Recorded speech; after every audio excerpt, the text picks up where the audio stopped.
All right, everyone, now we need to talk about Donald Trump and his interactions with Putin, because depending on who you ask, he's either a pawn of Russia, doesn't say enough bad about them, and doesn't want to start a nuclear war, so that's a problem. Or if you listen to somebody like me, he's getting dangerously close to the point at which he's going to push the Russians into nuke testing or something. They've been testing these, I believe they call it a Sarmat missile. It's basically the ancestor of it is the Satan missile. It's an old sort of 70s system. The Satan missile is the ultimate nuclear weapon, though, in semi-modern arsenals. As far as size, it's 30 megatons of total yield across multiple warheads. Not exactly the kind of nuke that you want to hit a city. It would wipe out all of New York City if it hit it. If it hit the middle of Manhattan, there wouldn't be anything particularly left of New York City, but a smoldering crater surrounded by radioactive ruins. So we're talking extremely large. It's not the single megaton kind that we field, where it takes 3 or 4 of them to wipe out all of Moscow. No, a single missile would wipe out a large metro area. Now, you can talk about their targeting systems, you can talk about how efficient that is, but certainly, that kind of weapon, something to be reckoned with. So Putin has developed a new missile to carry these warheads.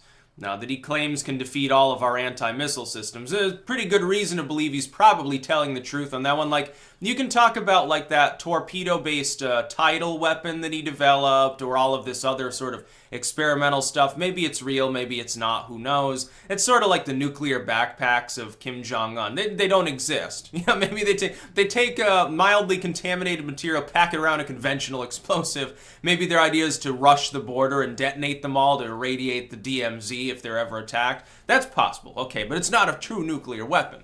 It's a radiological device.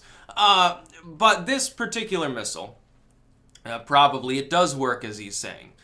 Because our anti-missile systems are hit and miss anyway. We're going to need a lot more of these particular systems, and we're going to have to improve them. I think we should be looking at energy-based weapons myself. And yes, if that includes mounting them on satellites eventually, maybe we have to. But Trump has already been discussed. He's sort of trying to go Ronald Reagan mode on the Russians. If that's his strategy, to push them into spending more and more on defense, to the point where they cripple their economy, maybe. But the thing is, at this point, do we want to cripple the Russian economy?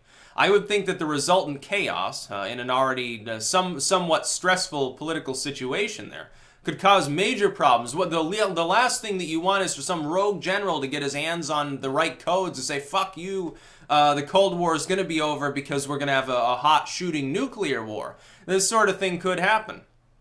Somebody who feels that the repercussions are worth the risk of the U.S. actually responding would be a problem.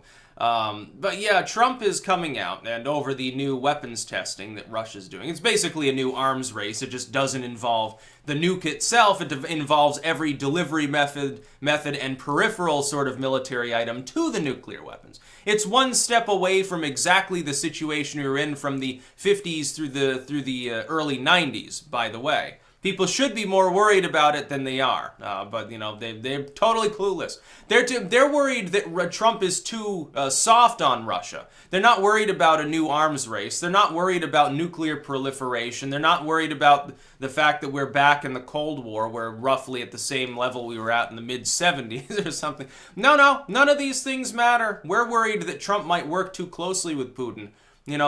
Our two countries might get along too well. That'd be a little problem. Trump comes out and says, oh, well, I'll win, basically, menacing Putin over this issue. I'm not sure how wise that is. Yes, we would win an arms race. The problem is, the problem with trying to win the Cold War is that if you win, the losing element might go apeshit and start firing their nukes off because they're like, well, we're going to be gone forever. Ultimately, the enemy will gain such a superiority over us that we will stop existing and we won't even be able to retaliate. Mutually assured destruction that prevents a nuclear war breaks down if one side has clearly scored a major victory. If one side or the other in an ultimately, in a nuclear sense, bipolar world, there are two countries in this world that have the unilateral capability to utterly annihilate other large countries. The United States and Russia.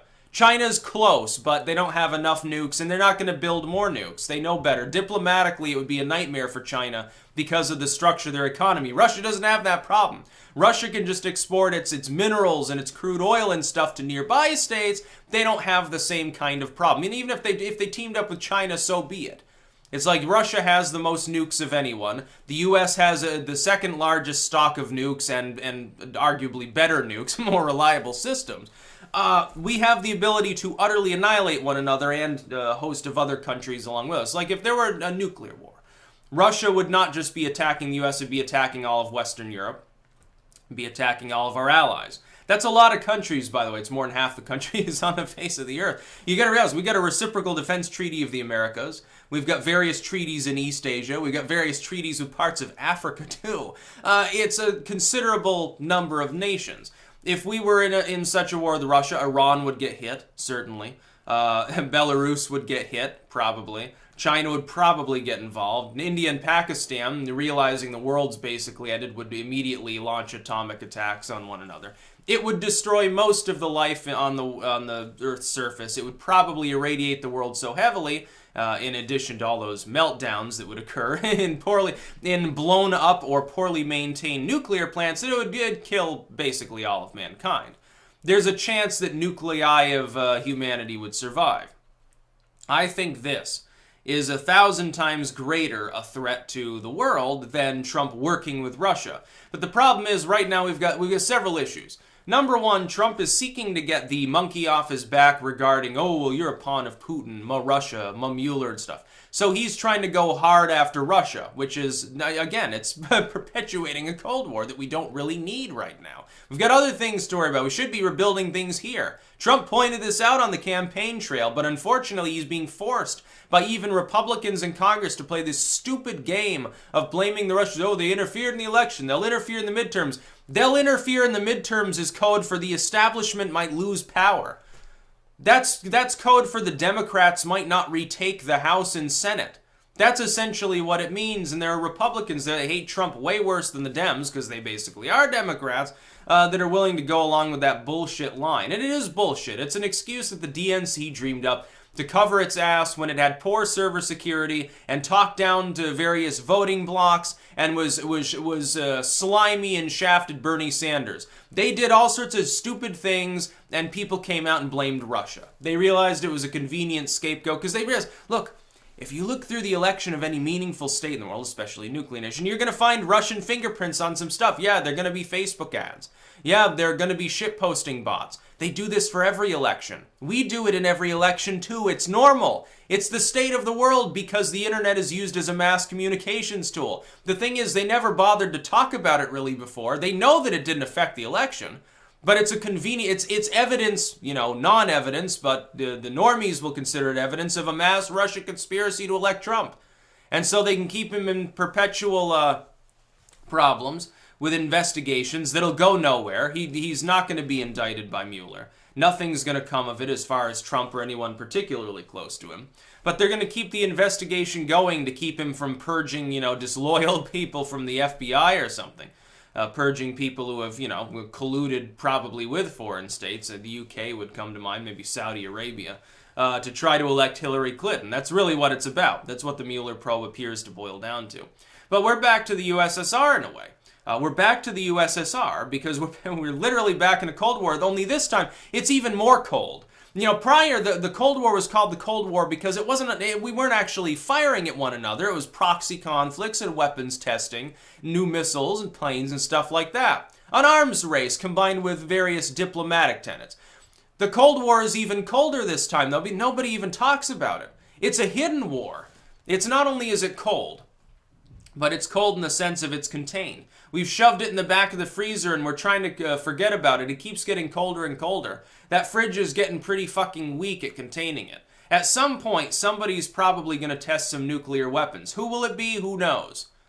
Who knows? The DPRK is already doing so.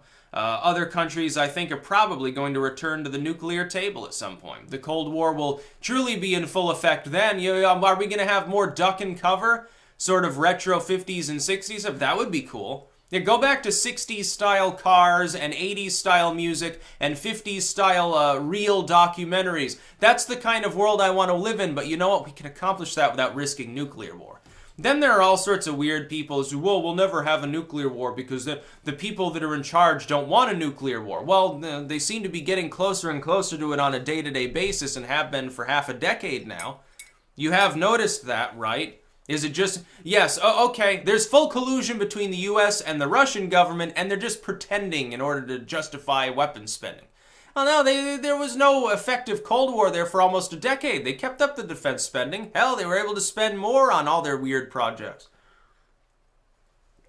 There's no sensible reason why they would give a damn about bringing back the Cold War. The kind of cultural problems that it spawns makes it difficult for them to politically maneuver. It creates more social alienation, leading to an increased rate of political evolution among fringe groups, especially with the internet involved. So no, I think they want the opposite. I think it's fairly genuine. I think you have a bipolar world, essentially, where the Russian state, which is greatly weakened from its USSR days, is still clinging to the hope that they can, overcome the West. The way they're going to do that isn't through, look, if Russia manages to pull itself up from the ashes and become, a true rival power again, it'll be because the United States government has been allowed to become so corrupt that people here stop cooperating with it. It loses its mandate to really function effectively because nobody will trust it. The way to do that is to conduct mass surveillance, to try to disarm people, to be totally opaque. Now, Trump promised us solutions to some of this. We'll see if he delivers. So far, it's 50-50. On some counts, he's done well, like tax reform. It's great. Protecting the border, that's great. Not being, politically correct, I see that as a good thing in a U.S. president. But on other counts, he's falling short. He needs to come out and use the bully pulpit on the U.S. public and lay out exactly why people need to stop fucking around with Russia trying to start a nuclear conflict. I think that's important. And I think that his greatest goal as commander-in-chief should be to prevent a nuclear war. That's probably number one, or at least high on the list of responsibilities that he has. Okay, the United States might survive. We win the nuclear war. Everyone else is gone. There are still some Americans left. So fucking what? The whole world's irradiated. Good luck to the next 10 generations that have to deal with that shit. Those nuclear plants melting down are going to irradiate things far worse than the weapons will. The weapons will burn half that shit off. The nuclear plant's just going to sit there steaming and smoldering for the next 100 years. And you're going to lose the technology to even clean these sites up. That's going to really limit the square footage in the world you can inhabit safely. Be a little bit like Fallout 4 when you have a radiation storm. You'd have weird shit like that, probably. Yeah, the air would be polluted. The water would be polluted. There'd be ruins of what once was everywhere that would demoralize people. That was a big problem during the early Dark Ages. People were living next to the Roman ruins. They're like, look at the Colosseum. They started quarrying the Colosseum to build like farm walls and stuff. They used it as a garbage dump. They didn't have anything else they could do with it. They were grazing animals around the Colosseum for a while in Rome. Because basically it was a shithole. It had been sacked by barbarians half a dozen times. That's about all. Peace out.